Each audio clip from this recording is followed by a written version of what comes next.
The Rock and Roll Coffee Show is brought to you by Writers and Rockers Coffee Company, keeping the music and memories alive with some damn good coffee. Visit them at writersandrockerscoffee.com. And Retroactive, located at Broadway at the Beach in Myrtle Beach, South Carolina. 70s, 80s, 90s retro. ShopRetroactive.com. Hey everyone, welcome back to the Rock and Roll Coffee Show. My guest this evening is Stephen Shareaux. Stephen is the singer for the band Kik Tracee, and he has a new project out now called Zen From Mars, which features Drew Fortier from The Lucid as well as Chip Z'Nuff. They have an album out called Intermission. It is available on all streaming platforms, so make sure you go check it out wherever you get your music from. A very good record. I definitely recommend it.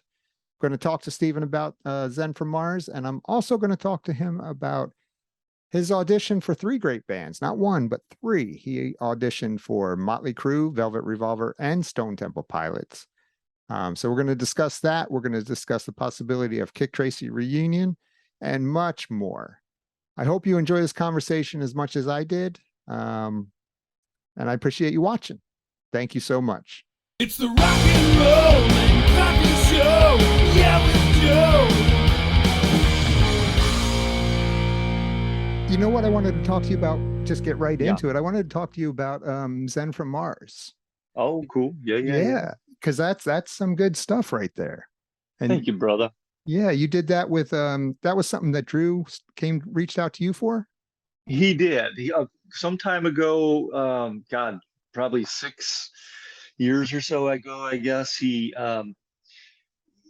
originally reached out to me because I'm sure you saw the Attack of Life, the Bang Tango movie.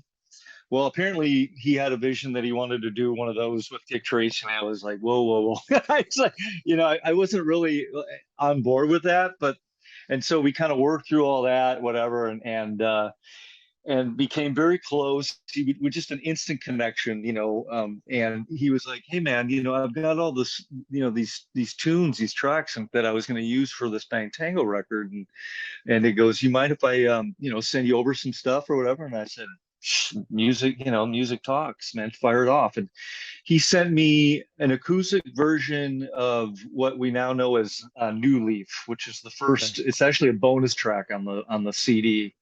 And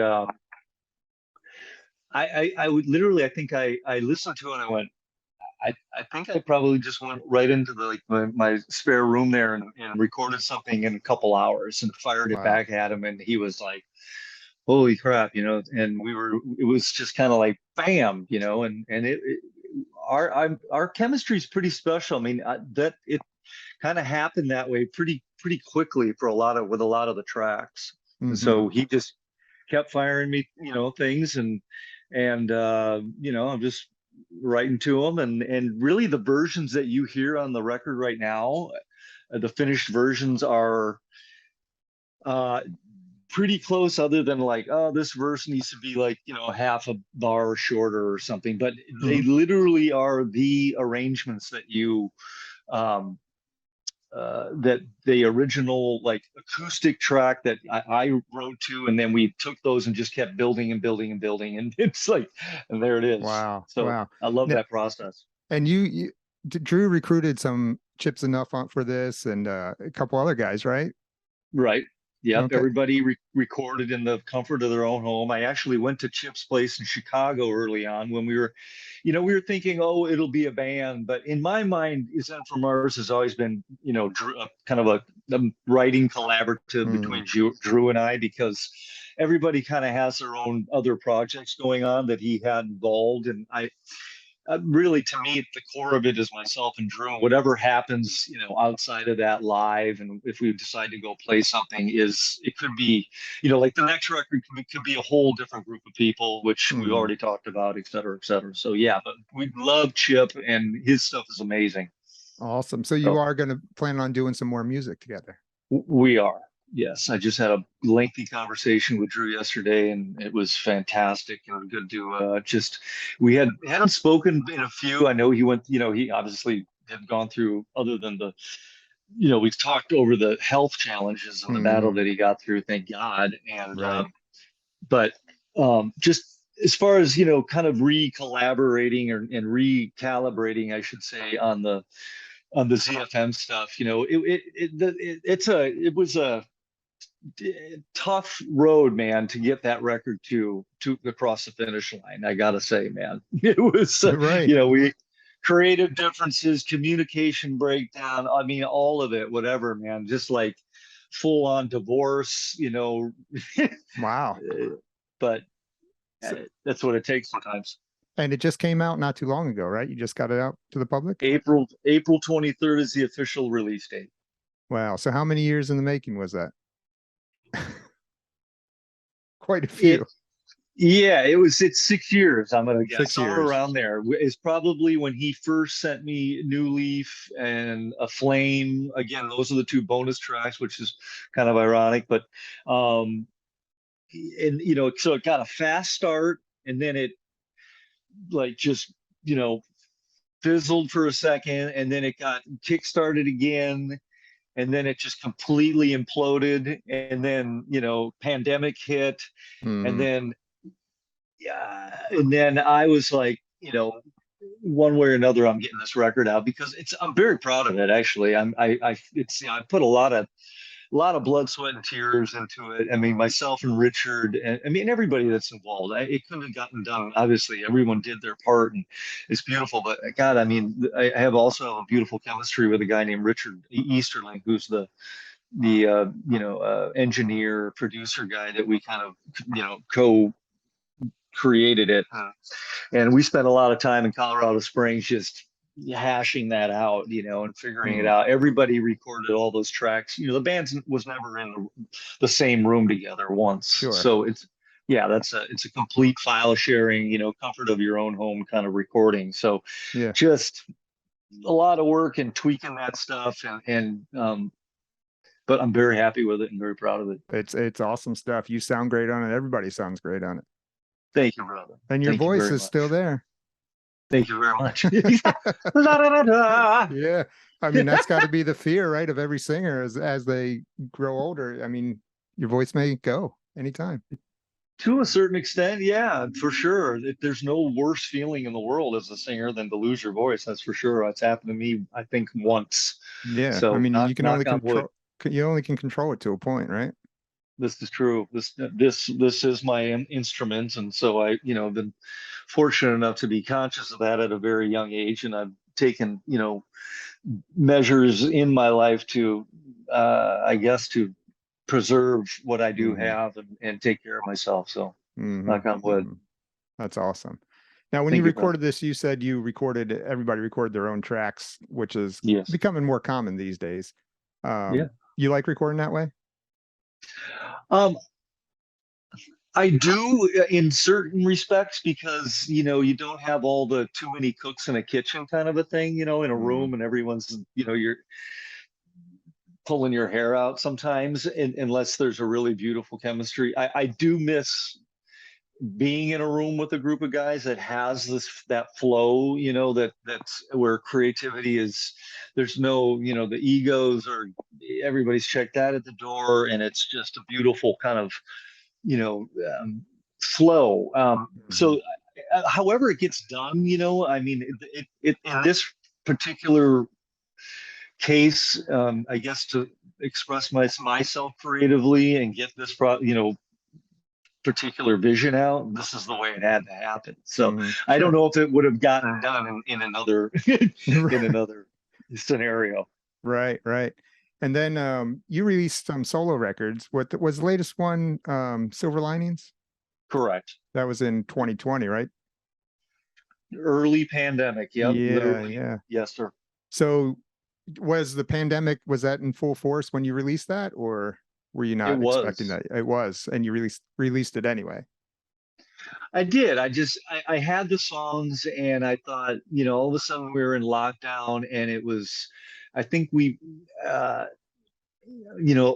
that music is stuff that I kind of like write by myself sitting here on a piano, which I don't even consider myself a piano player. I'm kind of like a, just by ear, childlike, but it's a beautiful process for me to just like get out of my own way. And I love the piano. It's been an incredibly enlightening instrument for me as a singer and just melody, etc. But I had the songs, and Bernie is the guy that I did my first solo record with, and which is called Golden. And so, we were kind of like, I think the restrictions at the time were starting to ease a little bit. We could go out, and I think I was golfing or something. Yeah, You're a any golfer? excuse to get outside. I am a hardcore golfer. Yes, I am. Wow. But and so I just connected with Bernie. I said, "Hey man, I got these tunes," and we went and recorded them and put them out. So we very comfortable, good chemistry I had, obviously with him from Golden and previous, recording sessions, etc. So Sure. it flowed real nice. Yeah, and the songs came out great on those as well. I mean, Thank you. I didn't know what to expect when I first put it on. You never know what to expect when you put someone's solo record on, Yeah. But it was great stuff. I mean, it's not a rock album. It's more of, Nope. What would you consider that? Just soul, but not soul. It's just me. I don't know. I think if they're just these little pop soul gems of mine that Yeah. I come up with here in my home. It is not a rock record. It's Right. not. If someone's coming to my solo stuff to expecting to hear Kik Tracee or some sort of heavy stuff or whatever it is, it's not. It's really just kind of allowing myself without any filter to just do what it is I naturally kind of do, and try to get out of the way of myself. Yeah. Well, you have your voice is I always thought, with your voice compared to the bands that were in your era at the time of the late 80s, early 90s, your voice was one of the ones that stood out. I mean, you had more Thank you. soul, I guess, to your voice than a lot Thank of those you. guys did, Thank you. and to hear you sing on that kind of music was just fantastic. I think it works perfect. Thank you very much, brother. I appreciate it. I'm proud of those songs. Awesome. Well, let's Thank go you. back a little bit to the Kik Tracee days. Okay. Yeah. Let's go. You miss those days? Um, Some of it. some of it. I miss I miss, like I said earlier, I kind of miss that camaraderie of knowing that you've got rehearsal that night. I mean, we rehearsed a lot. We were definitely like, I could be doing anything as a job and get through the day knowing that I was that we had rehearsal and I was gonna rock that night or a gig or whatever it is. And I missed that. I'm kind of from the cloth of living with the guys and just I like being around it, like immersed in, like, you live in the same house, you rehearse in the basement, you record in the attic, kind of a thing. It's just 24/7. So I do miss that aspect of it. I miss kind of the excitement of like when we first got signed and all the firsts, I guess, if you will, of our first tour bus or first, making our video, just all the, it's crazy, man, because like they were all dreams and literally visions that I'm like just standing here saying, these kind of things do come true. I'm proof positive that it's like literally, if you can see it, you can be it. And so I missed that. I missed some of the hair. Well, the hair looks great now. So thank you very much. Now you're not from LA, right? You were born, or you're from like the Midwest, kind of. Yes, born in Detroit. My family, I short stint in Chicago, and most of my family's all in Minnesota now.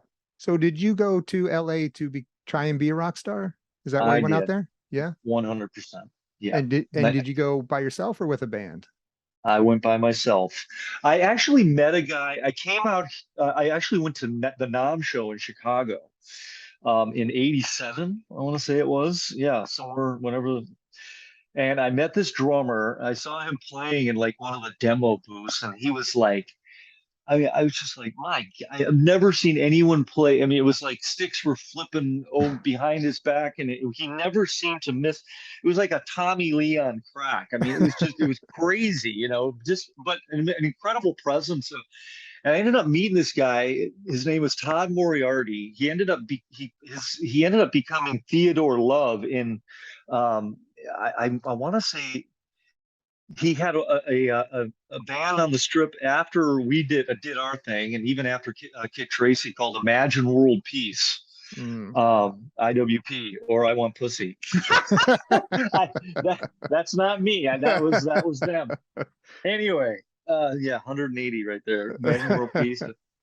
But he was like, yeah, we met in Chicago, and he's like, I got this band out in LA, and I was like, really? And my family had a place out in Palm Springs, so I'd been coming out to LA for like holidays and this, that, and the other for years. And he's like, why don't you come out? We're looking for a singer, and I like literally flew out and met these other few guys or whatever, and bass player, guitar player, and we're like, thumbs up, everything's great. Flew back home. I remember walking into my mom's up to my parents' bedroom up there, knocking on the door, and they're like, hey, come on in. I'm like, hey, I think I've decided I'm gonna move to Los Angeles. I'm like, oh my God, what, like, fantastic. When? And I'm like, tomorrow. I like packing, I'm loading the car. They just, it literally, I think I had like $700 and left. Yeah. It's August of '87. Wow. And then so that ran its course for probably, that was a band that ended up being like a band of 4 singers. Everyone wanted to be, it was just ran its course for about 6 months. And I'm like, oh God. And I was debating like, do I turn and burn, go back home or what? And I was looking through the Music Connection, I think it was, ads for singers, and came across the ad that Greg Hex had run for, who the guitar player for Kik Tracee. And I walked up the driveway, and the rest is history. We got signed, I joined that band in like 89, and we were signed about a year later. In 1 year, that's early. it. Yep. Did a 3-song demo. We had Cats in the Cradle. We did a version of Cats in the Cradle. I don't know if you knew that. Yeah, it's out there. Ugly Kid Joe actually lifted us for that one. These guys. Yeah, you had that crazy. Before them. We did. We toured the West Coast, and we were playing that song. We did a short tour with them on the West Coast, and next thing you know, after we played with them like for 6 dates, they're doing a version of Cats in the Cradle. I'm like, oh, okay, right on, man. I like it, Ugly Kid Joe, though. Hey, you guys, it's all you guys. Yeah. Anyway, we love. Who were you with? Was it MCA or RCA? RCA. Okay. Now, RCA, I'm trying to think, who did they have back then? No rock bands. Yeah. None. We were literally their guinea pig. Which was kind of it was a good and a bad thing, because I mean, not bad, it's just like they're good in the sense that they're like, sky's the limit. We're throwing all kinds of development, money at you. I mean, we went on a promo tour in a tour bus, playing acoustic sets in bowling alleys, like and bowling with our fans and radio interviews. But I mean, literally, we're not playing any live gigs other than the acoustic tours. I mean, I like acoustic shows in front of people, either in front of the bus or at the bowling alley or whatever it was. But it's just crazy. They were throwing, no rules stickers out of helicopters over Met Stadium. I mean, like I said, no rules. But the other side of it was that they were trying to develop, a rock label and get their foot in on what was to become. I mean, ironically now, RCA is probably one of the premier that, just a ton of rock bands and stuff. But yeah, at the time, I don't know, Peter Murphy, home of Elvis, Bowie, all the, just pretty classic to walk into their archives room and say, yeah, take whatever you want, CDs or whatever. And I'm like, holy crap, it's just loaded up. Oh yeah, loaded up. Anyway. So, and then did you guys go out on, I'm sure you went on tour, a regular tour, but who did you go out with? We didn't. We never. We were doing one-offs. We played. We did a thing in.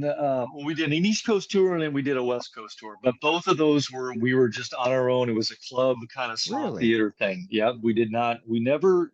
That was the one thing that never clicked for us was like getting a supporting slot on a big tour. Do you We think that held you back a little bit? probably. I mean, everybody you got to get that slot for sure. I mean, Mhm. I think it's key for sure. But we played a few one-offs. We did an Alice in Chains date and in Cabo. A few. We did the Rip Party with like Bon Jovi and there were a dozen or so of those kind of one-offs, but just locking the tour thing just never it didn't come to fruition. So Did you ever ask questions about it, or did you not really know what to ask? you being so kind of young at the time where Mm, you I think there's definitely some truth in we definitely ask, but you at the same time you just kind of think, oh, they know what they're doing. right, It's just right. like Because you I, don't know. I no, exactly. So Hmm. we're working on it. Checks in the mail. Hmm. Hmm. But then they did put another album out, right? The second one was on RCA as well, right? Yes, it was Field Trip, which was intended to be like a that's the reason for the title was just like to be this like little excursion because we felt as a band that we were kind of growing, obviously, a couple of Sure. years had passed, and we were kind of wanted to bridge the gap between No Rules and where we were going with the next full length record. And so, all right, let's put out an EP or an extended EP or whatever it is, and that was the intention behind that. We recruited an amazing guy, Chris Goss. I don't know if you know Chris or not, but he's kind of He known as worked with the Queens of the Stone Age, right? exactly Caius, highest. yeah. He's kind of Hmm. yeah known as the desert rock producer kind of guy, Right. and he was beautiful in the sense that he brought back okay band in the room, do what you do. That's just kind of and recorded us that way as well. Very just yeah, I really appreciated that. Just coming from a lot of the slickery from No Rules. Don't I love No Rules and I mean, Dana had a vision and we all, followed it and went with Mm, it. And it's like, you know, but I think, like I said, we were all kind of ready to like, for that next chapter. And so that's what we sure. did with Field Trip. Okay. So back to you mentioned Dana Strum, right? Mhm. How did he get involved with doing your record? So we were looking for producers, and one of our top picks was Bob Ezrin. Bob Ezrin did Pink Floyd, The Wall. He's done Alice Cooper. Just fantastic, incredible producer. And met with Bob, went to Bob's house, sat there with Bob on the piano, going over things, et cetera, et cetera. He was into it. And then all of a sudden, he had some sort of a scheduling conflict. I don't really know the full story anyway, but Mm, he was like, "Look, I want to do this. I've been working with this other guy, Dana Strom, and we've been talking about co-producing something together. I think he'd be really great, to bring in, being I think with the rock element, kind right. of thing."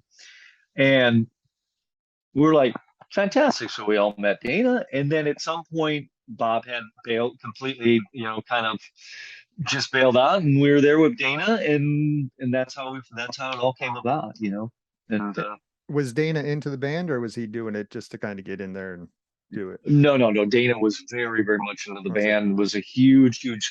I mean, I would even think to this day, he was just such a champion of our cause. I mean, he loved the music, loved working with us, and it was a pretty very cool, good Hmm. time for us. Hmm.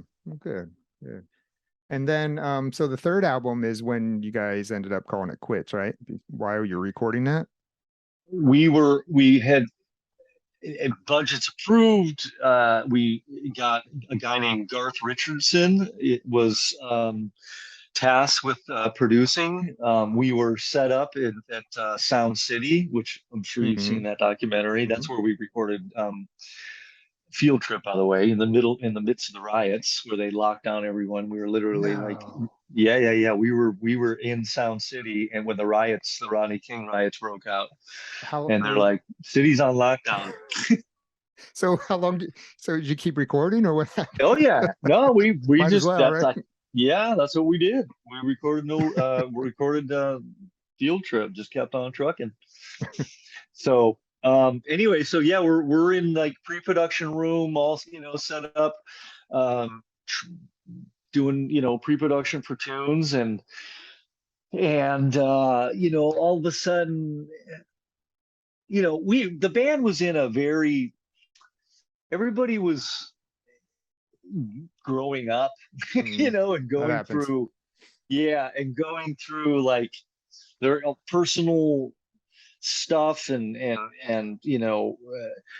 families were coming along, and I mean, I think just a lot of like personal and self-discovery mode, like the other songwriting people like want to bring in other songs and this, that, and the other. I mean, not that that was none of that was allowed or anything like that. It was Mm, just like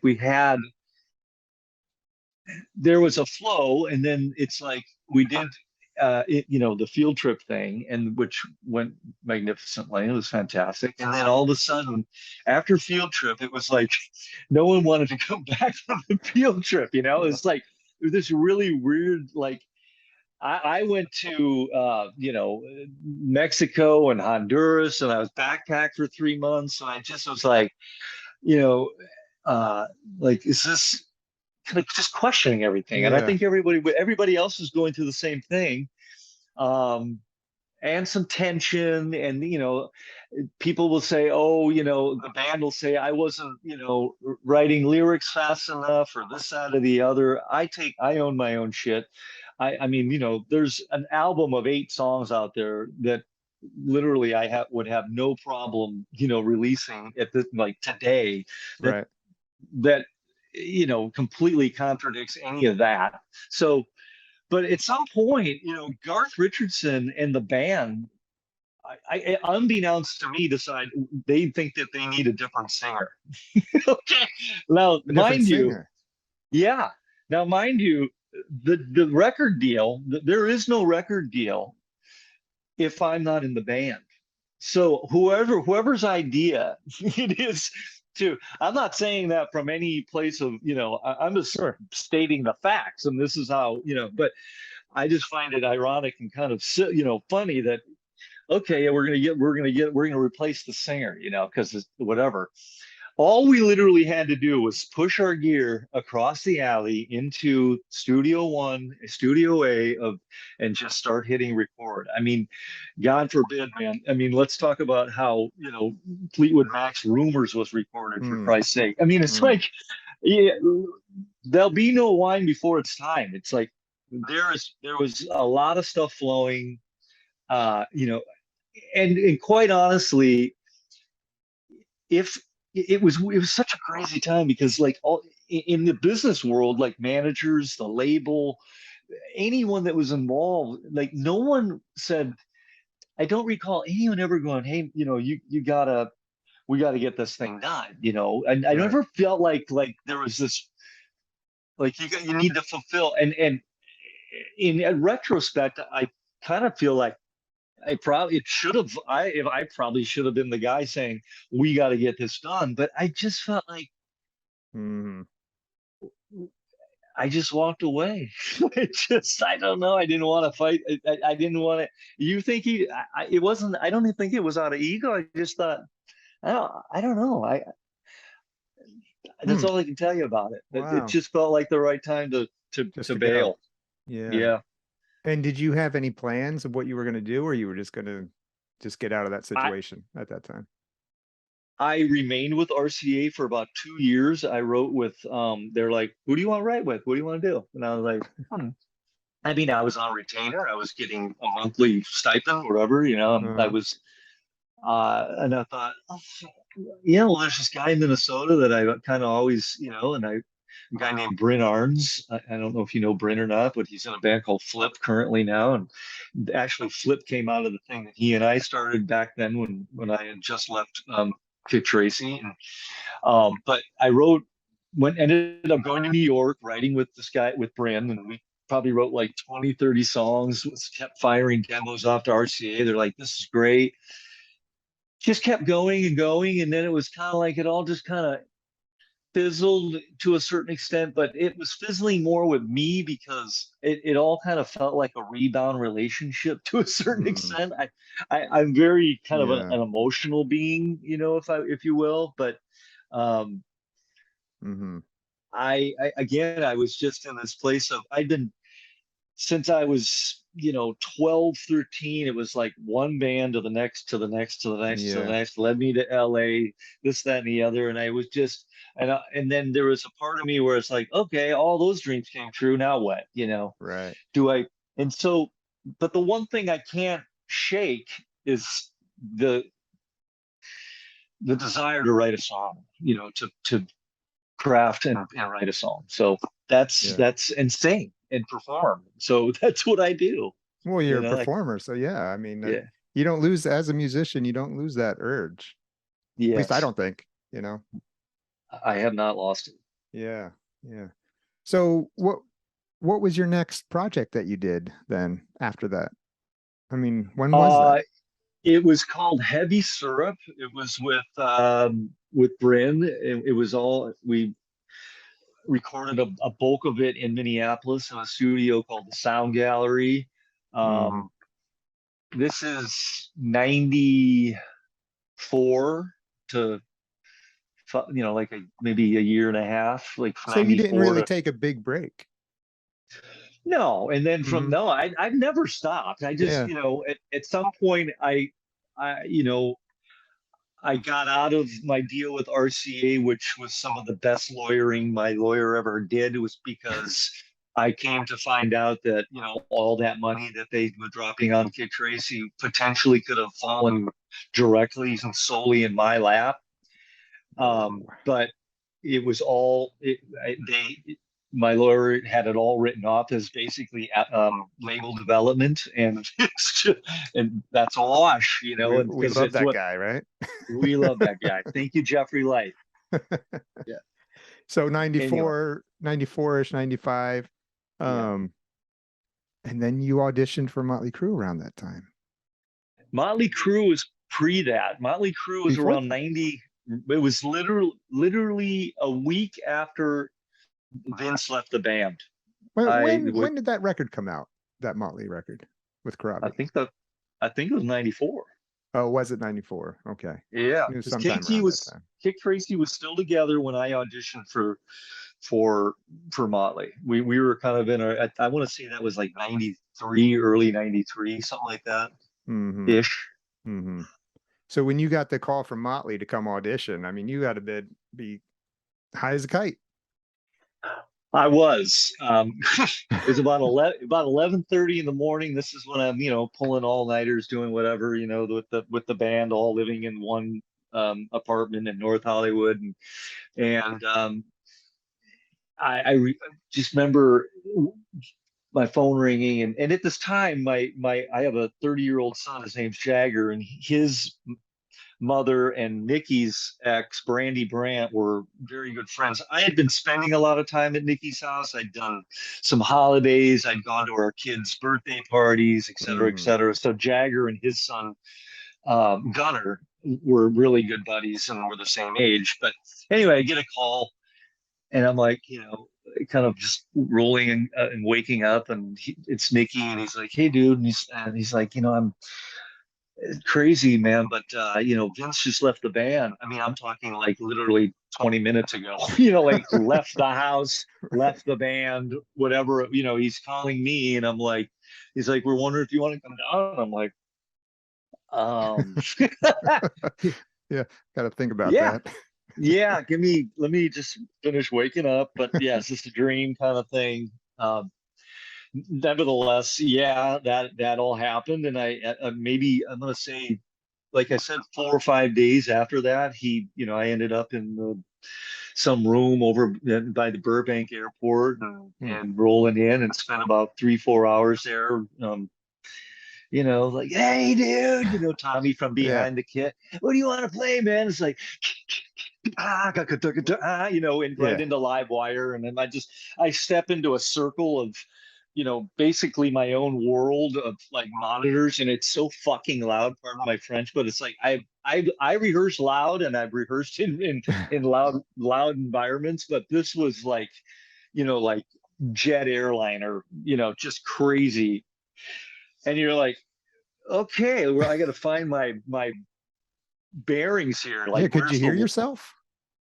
Oh, well, that's what I'm saying. It's like Yeah. sometimes when it's so loud, you're like, "Where's the one?" Like Yeah. I know that riff because I mean, I grew up in Midwest, and ironically, I covered a lot of, I grew up doing 3 sets of covers and squeezing in some originals in the Midwest, kind Hmm. of a thing. And a lot of those covers were Motley and Ozzy and Priest and this, that, and the other. But so I knew it, and I'm like, but anyway, that all worked out. It's great. And we played a couple others. I think we did Dr. Feelgood and Primal Scream and something else. And then we started, he kind of starts digging through my lyric book and, this, that, and the other. And we started like working on some stuff. Hey, we got this. Everything was recorded as well, by the way. It was, but I Hmm. mean, fantastic experience. What can I say? Yeah. I remember literally, uh, walking out, they only saw 4 people, myself, Terrain, Karabi, and I think Sebastian. Uh, Hmm. Yeah. Um, but I remember walking out of there and I was like, just hair tingling and like the sun, I was out by the airport. And I remember the sun kind of it was like summer and it was like 9 o'clock and the sun was setting and it was just this crazy surreal scene. And I remember getting in my car and it was like, and thinking that was fucking amazing. And but that's not for me. Oh, so you Like I knew. literally, yeah. I knew that I did not want to fill those shoes. Hmm. That is not something I wanted to do. And as amazing as it was and etc., I just felt like that was just enough for me. Hmm. Hmm. Yeah. I That mean, that's some big shoes to fill, lead singer for Motley Crue. I don't know if you plus could have got any bigger at that time. Yeah, no, I don't. You're absolutely right. And plus, the KT thing was still going, and I was a loyal. I mean, how am I not going to go to that audition regardless? I was still Sure. super loyal to my band, and so and we were on a pretty serious trajectory at that point, and things were looking really good. But Hmm. uh, I had to get in, and go to that, go to the room and at least That's follow awesome. through and show up, brother. It Yeah. was I a mean, great at least you've had experience. that experience. That's great experience to remember. Yeah. And then along with that, you've tried out for other great bands, Velvet Revolver. Yes, sir. Now that Yeah. one kind of got out in public a little bit on that VH1 show. Yeah, Kind I'm of forever maybe, known as yeah, yeah, kind yeah, of, forever known as the stripper girl guy. I'm like, hey, change the lyric, whatever. I mean, anything can be whatever. But that song is actually amazing. But really, which I'll send you after this. We get off yeah, here, I'd but I'll love to send hear you it. I'll send you the track that they first heard. The first song we did, which is a song called Soul Shine.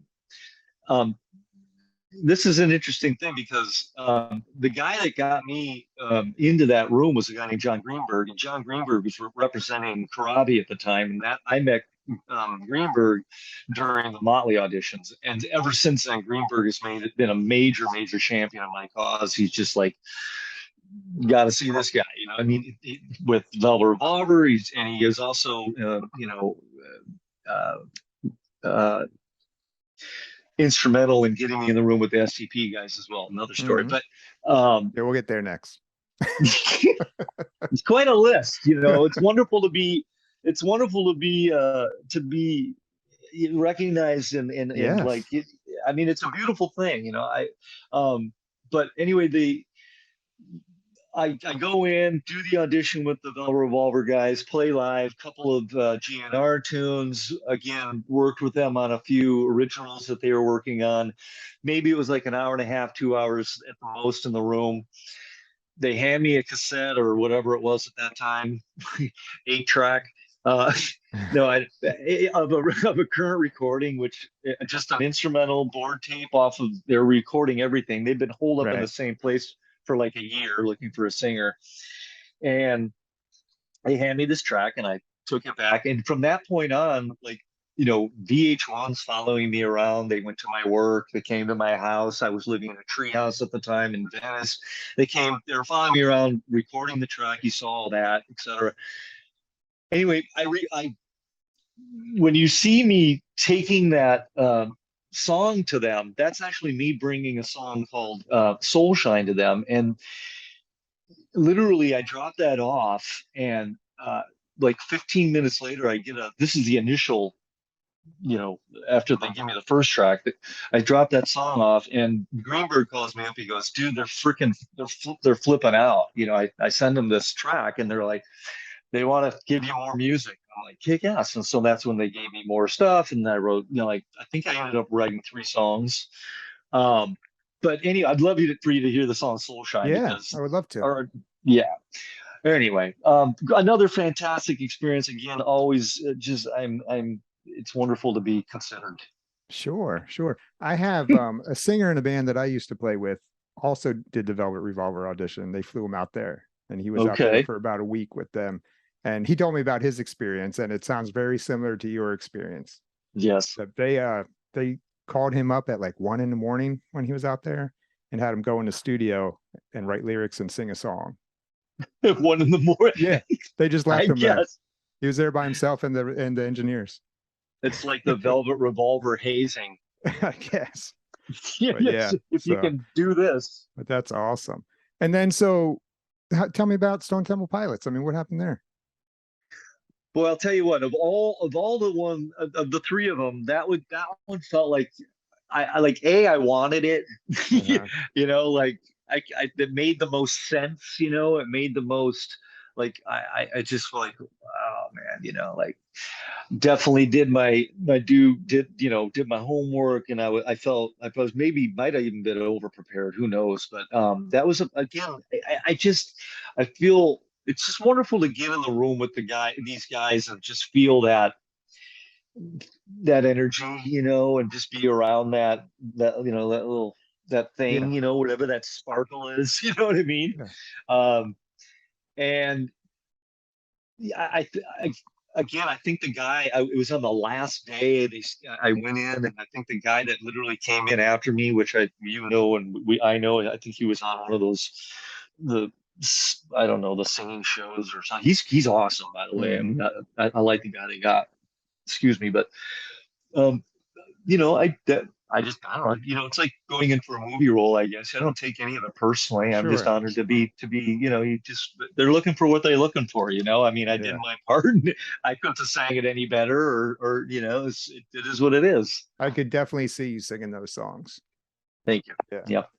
But that's great, though. At least you got the opportunity with 3 great bands. It was not like just a little band that called you up to audition. These are 3 great bands. You know what I mean? True that. No, it's a beautiful thing. So what do we have for future plans with you and Kik Tracee? Anything? Because you got to admit, all these bands are back together now.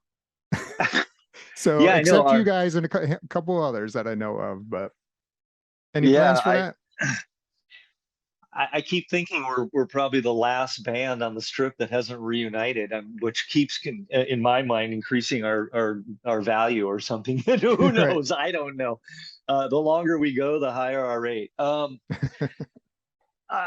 don't know if there's any Kik Tracee plans. If anything by way of Kik Tracee music happens, it would most likely be through me in some sort of, like, I've done some acoustic shows with Drew, and we do some KT tunes. I do some of my solo stuff.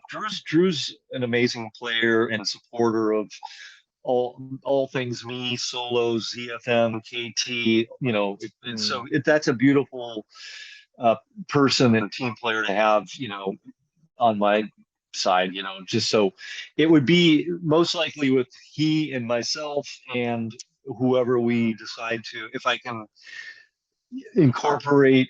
I know Johnny has expressed interest in always playing with me, although he's got quite a gig now. I don't know if you know Johnny Douglas. He's now, I think, he's the. They made an announcement. He's now the full-time drummer of Aerosmith, the old Really? drummer for KT. Yeah, I Johnny did not know Douglas. this. When was this Yeah, news? When did this come out? 3 months ago. Ah, Yeah, I missed it. Huh.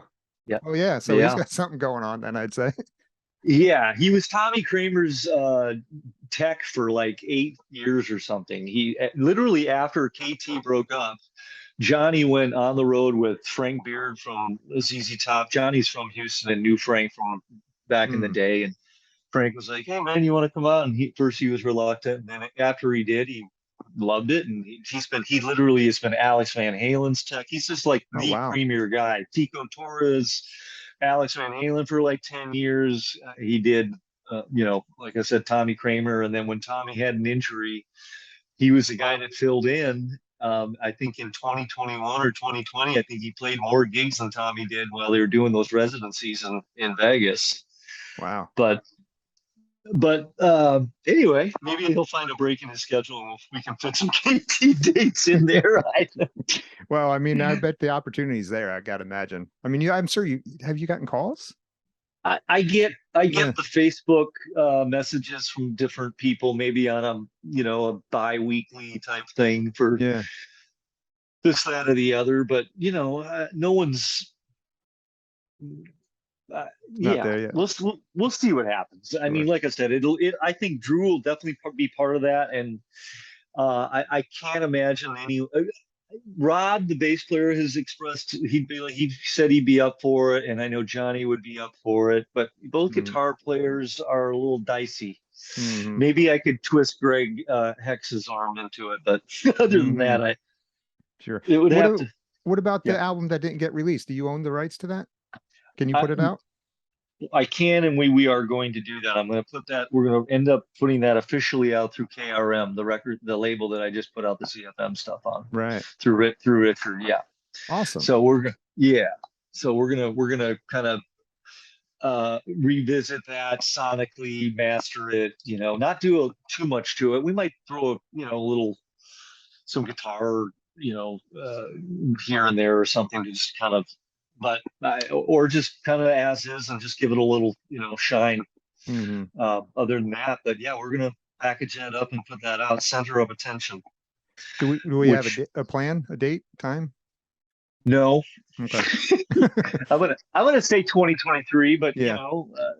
it's right now we're in ZFM mode, and in a Sure. perfect world, I'd like to get in my chat with Drew yesterday, we're discussing getting a live band together to go out and support that. So Mhm. that's the next focus. Also working on a potential musical for Zen From Mars, Musical. which That sounds complicated. it is, but it isn't. I've been in several. I actually played Jimmy in the musical staging of the Who's Quadrophenia, Right. and I've done also a piece, an Arthur Miller piece called Temptation, where I played Lucifer, which is kind of like this.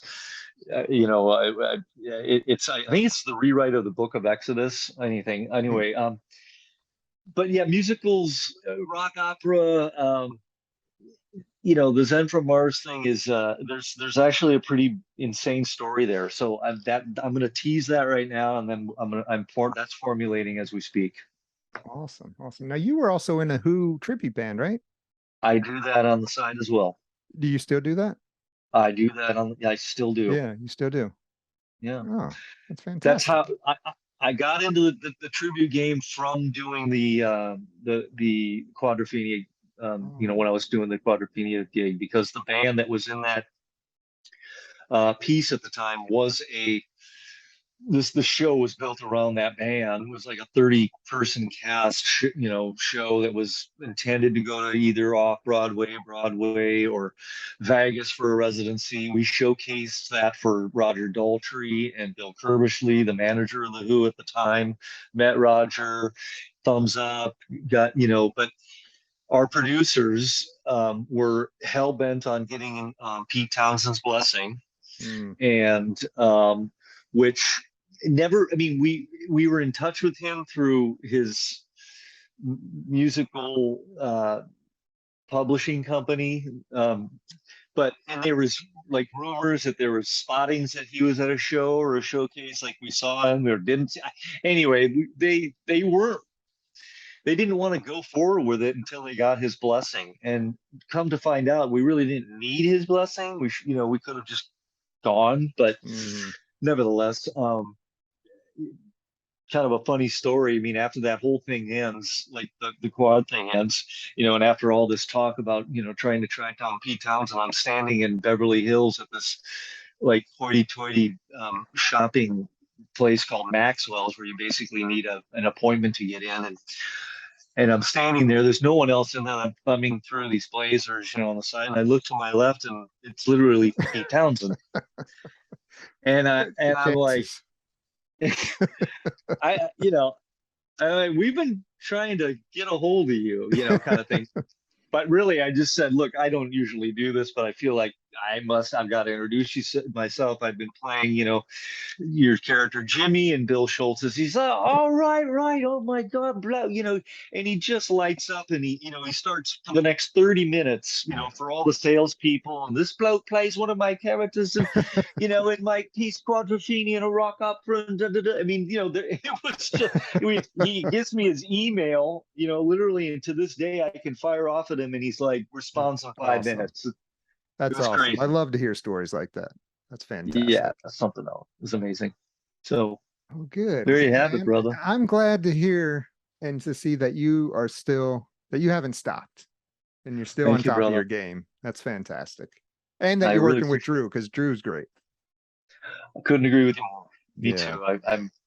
It's a beautiful thing. We've got quite a chemistry, and I value it very much. And he's a very special person in my life. I appreciate him. Fantastic. So. All right. So your Zen from Mars stuff is available on iTunes as well as all of your material, right? Yes. All the streaming outlets and all that stuff. Yes, sir. Awesome. All right, Stephen. Well, it was a pleasure chatting with you, bud. You as well, Joe. It's really a pleasure, man. That was fun. I appreciate you. All right, Thank buddy. you, brother. Appreciate it. Cheers, man.